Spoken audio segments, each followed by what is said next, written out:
Hi, Shepherd's Pie, welcome back to the channel. Coming to you from Sibyland, Mr. Donut again. It's quiet in here, it's a perfect place to film. As you know, I've had trouble filming anywhere else because there's all this music, there's background noise and all that kind of stuff. So I'm going to shoot a few videos here, try and get as many as I can. Trouble is when someone comes in to order some food or whatever, it's right noisy because this is a small little place, so I might have to pause it. Anyway, told you the story about Kevin in the last video, and on the same day I made a video about Steve, and I was going to do it two parts, but there was so much background music. Background music, what am I talking about? So much noise in that. A lot of people said the video it was from the road and the building sites and that, so I thought I'd redo it. So this is the second part of that video, but it's in a much more cerebral surroundings, far more civilised Mr. Donut. In Sibyland, give it a try. Nice quiet space, good aircon. So anyway, we were talking about in the last video about, you know, don't stay after your money's run out. The next lesson I'll tell you fellas is do not stay if you cannot afford medical insurance. If you can't afford insurance, be it travel insurance or medical insurance or whatever, then get out of the country, because you cannot do it. You cannot take that risk. I'm going to tell you the story about my good mate Steve, which is, to this day, it upsets me a lot, because it was one of the worst things I've ever seen.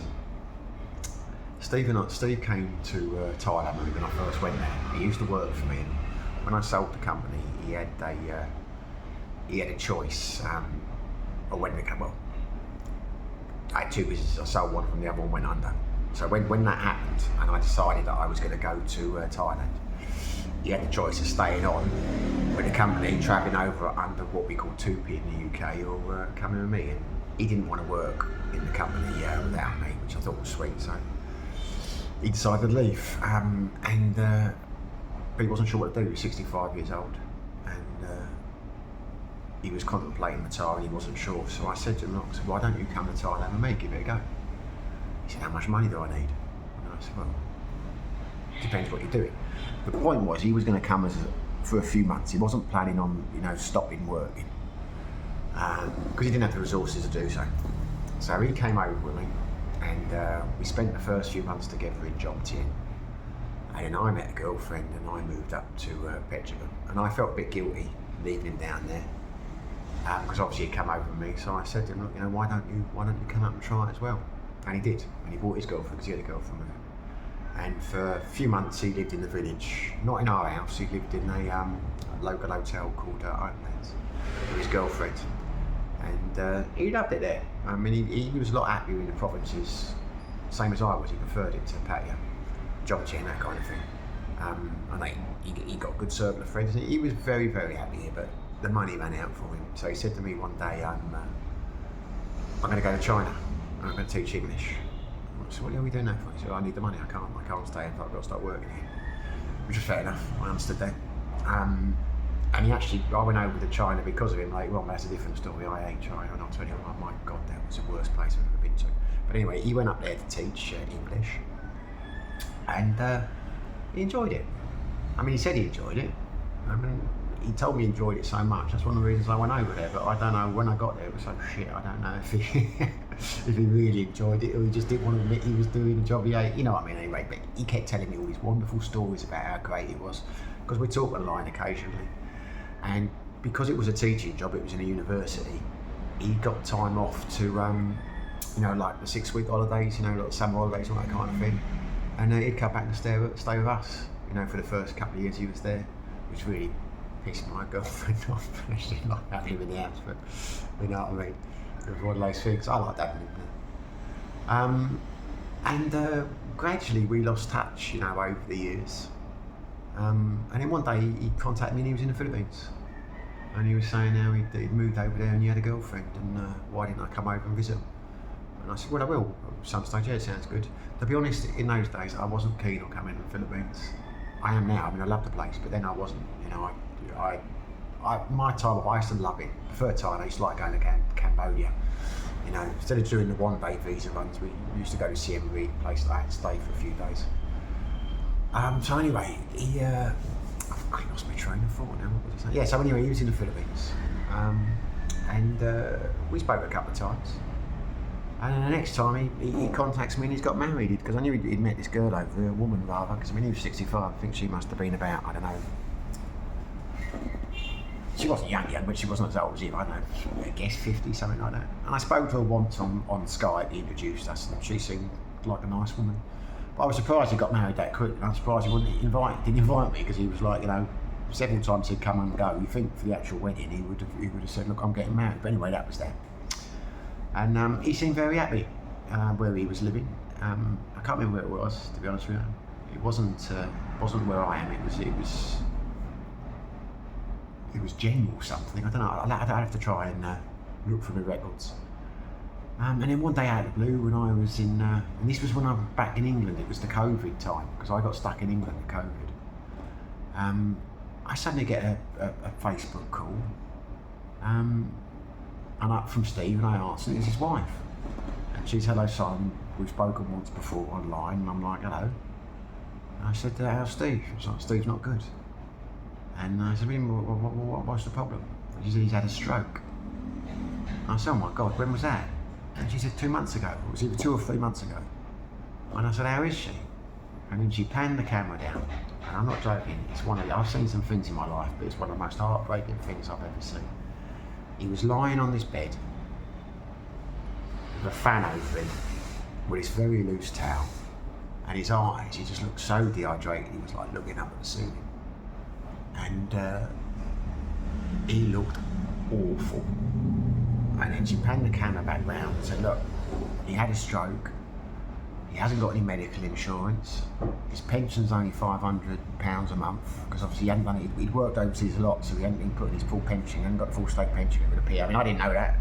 It's just, you know, I knew he'd worked out, because he worked for me a lot in Holland, but he obviously made the mistake of not, you know, keeping his, you know, declared himself as being out of the country, wasn't paying national insurance in the UK. Anyway, so he was a mess, he's lying there, and she said he can't talk, can't really move, and she said his legs are infected, she said it really smells, he's got these ulcers, and the doctors have said they're going to have to amputate his legs, amputate his leg if he doesn't get any better. And she said, oh, it just stinks. And she started to show me, and I was like, I can't see that.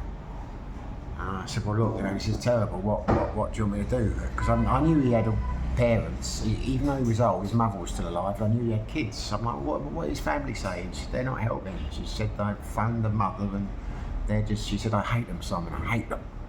She said, they just say, oh, we're very sorry to hear Steve's like that, and, you know, give him our love. And I said, well, who's saying this? And she's like, well, the mother. And to be fair, the mother was old. I know the mother lived with an equally old aunt or something, because Steve had told me about it.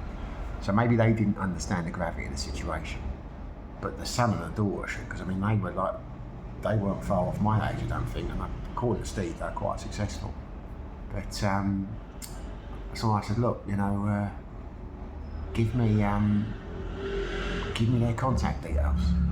You know, she said, well, we need help, Steve, I can't. And I said, look, yeah, I get that, but I don't know Steve that well, I don't know, I mean, I've never met any of his family, but I can call him and try and talk to him. And I said, look, you just, I said, do you need money? And when I said you need money, Steve started groaning and he was rolling around, and she's like, what's the matter, darling? And all you could hear was,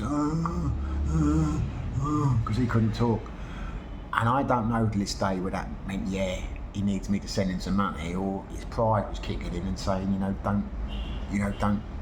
don't do it. And I'm thinking, anyway, so it was left along the lines of, so hard. I mean, he knocked me for 6 that day, did. So anyway, I said, look, just give me a few days. I'm not going to desert you on this one, but I don't know what I can do, because we're locked down in the UK, it's COVID, and I need to think about this. But, you know, send me the number of his kids, and I'll, and the only number she sent me was a number of the daughter. And I phoned her up a couple of times, left a few messages. And then one day she answered. I said, look, I'm Steve, Simon, I'm a friend of your dad's, and he's in. And she just hung up on me. I don't know what that was about, but it was quite obvious the kids weren't going to help. I tried to contact the embassy. Well, I did contact it, so I tried to contact the embassy in the Philippines, and I spoke to, I can't remember where I spoke to now. I phoned up, anyway, I phoned them, and they were basically all of them were saying, you know, it's in COVID, you know, we can't do, the borders are closed, etc., etc., and even if they were, you can't, you know, So I started contacting a couple of friends of mine who knew him as well, didn't know him as well as I do, but I didn't know him that well. You know what I mean? Everyone, I make it out, we weren't best friends. The fact she phoned me, it turned out he didn't have many friends. Because I'd known him not really well when he worked for me. Been out for dinner a couple of times. And then we had the 7 months in Thailand together, but that was it. You know what I mean? So you would think he had friends he'd known for like 10, 20 years or whatever anyway. So I asked around, and I had a mate who knew him as well. He was willing to do a little bit of help. But then we looked, he's like talking £90,000 for like, you know, planes to fly people back with the, you know, the medical things. And nothing could come in and out of the country anyway. So it must have been about a week after I thought I've got to phone her and say, look, you know, I don't know what we can do here. I thought maybe if I send her a few quid, you know, just to help the care of things. And I was putting off phoning because I didn't know what to say. And literally, the night I thought I'm going to phone in the morning, she messaged me and called me and said he died. He died like the day before from the infections in his legs, the ulcers. She then started to tell me it had maggots. It was just awful. It was just awful. It's quite upsetting to talk about it now, to be honest with you, because it's just like, you know, it's yeah. From a purely selfish point of view, and I mean this, so it taught me a lesson, taught me a big lesson. Never, ever put yourself in a position where you don't have good medical insurance and backup funds. That's why I get pissed off when I do the videos sometimes, like $1,000 a month. People say, yeah, but what about if you have an accident? I have always got insurance. Be perfectly honest with you, I didn't before that. Times in Thailand when I let my insurance lapse and things, which is stupid because I was riding around on a motorbike without a helmet and all that kind of stuff, but I didn't do it. But from that point onwards, my main priority, anywhere I go in the world, I have got coverage. Because it's one thing to think, well, you know, don't bother you if you have a heart attack. A lot of people say, well, you got to go, you know, if I have a heart attack, I have a heart attack. Yeah, well, that's all well and good. But what if you're like him and you have a stroke?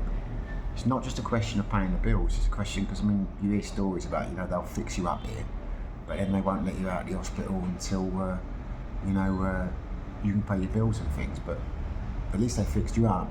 Well, if you have a stroke or something like that, I don't even want to imagine what those last 3 or 4 months or whatever it was like for him lying there. Hot, confused, in agony, and he must hurt so much, unable to speak. Anyway, that was a cheery video, wasn't it? Well, I'll raise a coat to Steve, and I don't mean that in a sarcastic way, because I feel very bad about what happened to him. But life goes on. The purpose of the video is, if you do anything, don't make the same mistake Steve made. I'm telling you guys, make sure you've got insurance wherever you are in the world, and a backup fund. Anyway, thanks for watching. I hope you enjoyed the video. Great if you subscribe to the channel, great if you like the video, and be lucky.